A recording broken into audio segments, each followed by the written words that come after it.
Now, from the Signature Bank Studios, this hour of the Shaun Thompson Show is sponsored exclusively by DonleyAuctions.com. They need your guns. Sell for top dollar. DonleyAuctions.com. Portions of the following show may be pre-recorded. From the streets of Melrose Park to the trading floor of the Merc, he's fought for every dollar he's ever earned. And now, with personal liberty and our system of capitalism under assault in America, he's here to seize back our rights from the government. With a cigar in one hand and a copy of the Declaration of Independence in the other, he's Shaun Thompson. And this is the Shaun Thompson Show. Some folks are born made to wave the flag. Ooh, they're red, white, and blue. All roads lead back to the communist mafia capital of America, and it's our hometown. So when the movie comes out, the true gangster story of a phony reverend of the perpetual tax evasion named Jesse Jackson, it is going to all trace back to Chirac. And that's where the Obamas and the Clintons and all the gangsters from the Daleys and the rest of it, it all circles back. And do you know, Squirrel, this is why early on I did not support Donald Trump. Did you know that, Squirrel? Did not support him because I remember in 1984 when Donald Trump gave Jesse Jackson his headquarters. Then again in 88, and then again in 97. What he did in 97 is interesting. Jesse Jackson was at the height of his extortion racket. And he was the perfect gangster. Never paid any fracking taxes. Reverend of his ass and his elbow. Phony push operation. Gatsan Ghoul. All a logistics for skullduggery. And that's how they operated. It's really fantastic. And if there's ever a true investigation like Whitney Webb, who investigated the Epstein files and found Tom Pritzker and all the rest of it, it's going to be at least an 8-part series. It'd have to be on Netflix, though, because Jesse was a real gangster. Bring forth a friend who has, he is deceptive in that his social style is of such. One can miss his seriousness and his commitment, for their success is beyond argument. When we opened this Wall Street project and we talked about it, he gave us space at 40 Wall Street, which was to make a statement about our having a presence there. And beyond that, in terms of reaching out and being inclusive, he's done that too. And created for many people a comfort zone when I ran for the presidency in 84 and 88.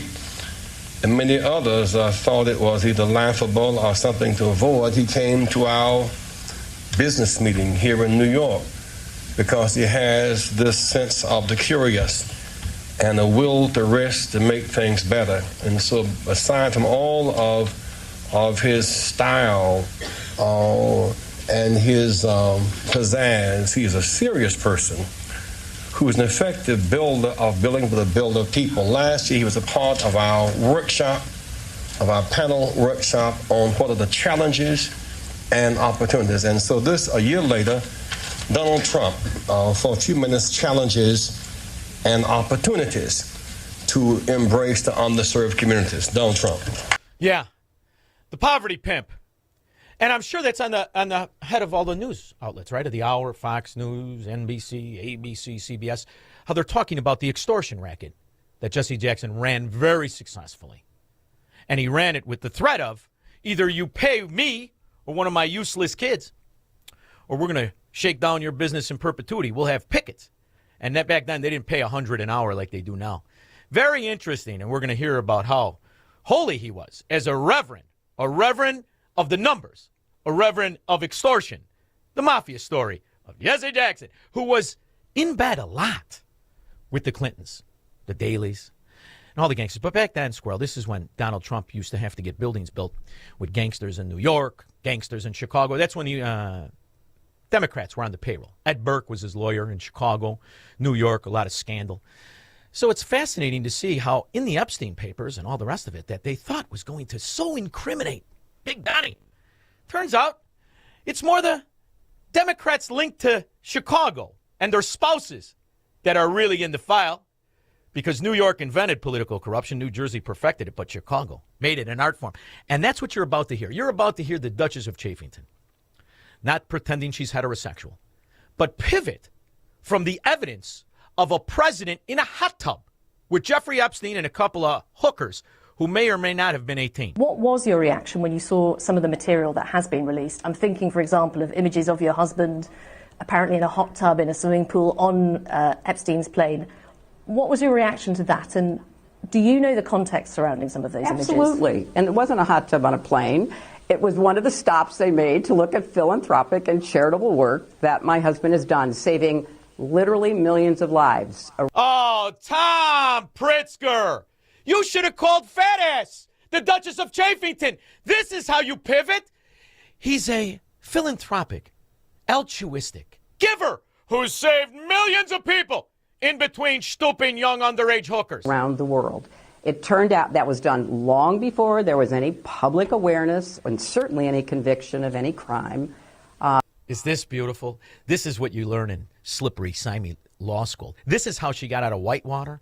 This is how she got out of the Monica Lewinsky intern molesting series. This is how she gets out of everything. Spew it, Fetzo! By Jeffrey Epstein. So it was a short period of time that was in pursuit of charitable philanthropic work. A lot of people were traveling at the same time. Many staff members.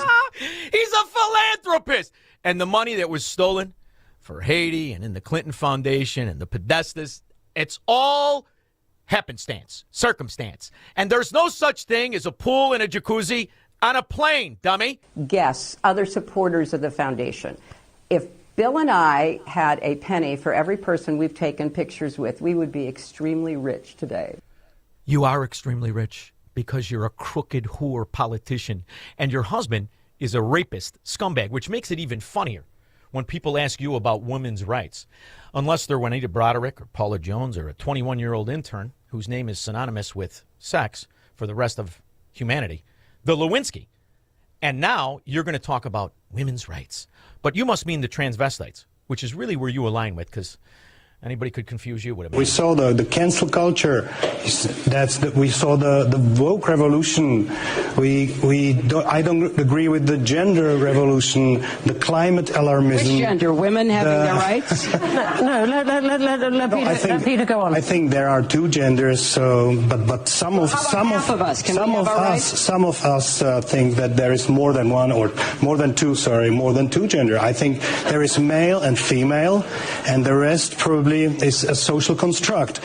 So this is something that went too far. But does that justify selling out the people of Ukraine who are on the front lines dying to save their freedom and their two genders, if that's what you're worried about? And the wood around Europe goes soft. There she is, the wood softener, Viagra slayer couple, Hillary Clinton, pretending to be a champion of women when her husband paid, at the time in the 90s, $870,000 to just kiss it Paula Jones, or Paula, what's her name? And that's the name of the story. And somehow she survived scandal after scandal. Please finish my points. I'm sorry that it makes you nervous. I'm really sorry for that. It makes me nervous. It makes me No, but seriously. She's here for a reason. She's in Europe for a reason. And it is the Epstein files, which ties in so many scumbags. But let's go a little local. It's enough of picturing the Duchess of Chafington in a house coat. I don't think the mob went away. I mean, if you look at a lot of these people, including the ones I talk about in my book. So let's take Chicago, for example. By the way, this is Whitney Webb talking about One Nation Under Blackmail, which comes in 2 volumes. It's absolutely fantastic. She is on the Liz Crokin podcast along with some other scallywag. Some of the most powerful families in Chicago to this day are the Pritzker family. Thomas Pritzker, subpoenaed, right? He's in Epstein's black book. J.B. Pritzker is the governor of Illinois right now. Yeah. Thomas Pritzker in Epstein's black book, Epstein referred to him as numero uno. Wow. Number one. What does that mean? And they're the legendary Hyatt family. Yeah, they took over the Hyatt hotels in the late 50s, but they were also involved through their lawyer in something called Castle Bank, one of the most notorious intelligence and organized crime linked offshore banks in the world. It was set up by their lawyer, Burton Cantor, and Paul Hellawell, who was a big American intelligence guy, Republican insider. So there you have, Democratic family, Republican insider, both parties coming together, teaming up with organized crime and intelligence. And that's why, for 20 years, Tom was real quiet. They knew about this. Not years. decades. Decades and decades and decades. Following breaking news, Hyatt chairman Tom Pritzker has turned in his resignation as head of the hotel chain. It's because of his connection to Jeffrey Epstein. And WJN's Dana Rebick is... No, it isn't. It isn't, you dimwit, dizzy, mockingbird, moron, pretend reporter. It's because it's been outed. He had the relationship for decades and decades. Back when Tom Pritzker just looked like a wimpy, middle-aged fish. Not now like an old man fish. Joining us now with his statement and more on the fallout that we continue to see from the Epstein files. That's right. Well, the billionaire heir to the Hyatt fortune has served on the board since 1980 and also as the executive chairman since the early 2000s. We first reported in November that Tom Pritzker was named in the Epstein files. Reported? No. You repeated. The reporting took place decades and decades earlier to expose this syndicate, which includes phony reverends, which includes political whores and the pimps and the blackmailers like Epstein, that all are the linchpin to the organized syndicate, which appears to be our government. Running offshore stuff. Meaning neither party has a monopoly on absolutely this not. They're sort both, of insidious behavior. No, not at all. Like I said, Jackson Stevens, funding both sides. I mean, there's a ton of this going on. So, I mean, both parties, I think, are rotten to the core, unfortunately. But has anybody that's been the least to manipulate, that's been the least to take advantage of? Anybody? I can say since JFK, Kennedy, Obama, Reagan, Trump, anybody. Well, Obama's whole political career he owes to the Pritzkers and the Crowns, who are both. What? That explains so much, doesn't it? That's why you hear Barack out all of a sudden now. What's he going to talk about? His successes as the Affordable Care Act? Or his successes as the president? Or his successes in the economy? I mean, if you're in on the scam, then Barack Obama and every other Democrat and the scumbag Republicans that make it go through, the establishment Republicans, those are your best friends. But if not, well, then welcome to the new America. And that is why what we need right now is a new party, completely and unabashedly. And here's the other part. From now on, don't vote for parties. Vote for people. It means the ballot's going to be blank. And that may be the way you can figure out if it's legit or not. Because right now, we've got a tremendous amount of fraudulent ones. 312-642-5600. He will never negotiate his constitutional rights with the government. Live free or die on the Shaun Thompson Show on AM 560. The Answer.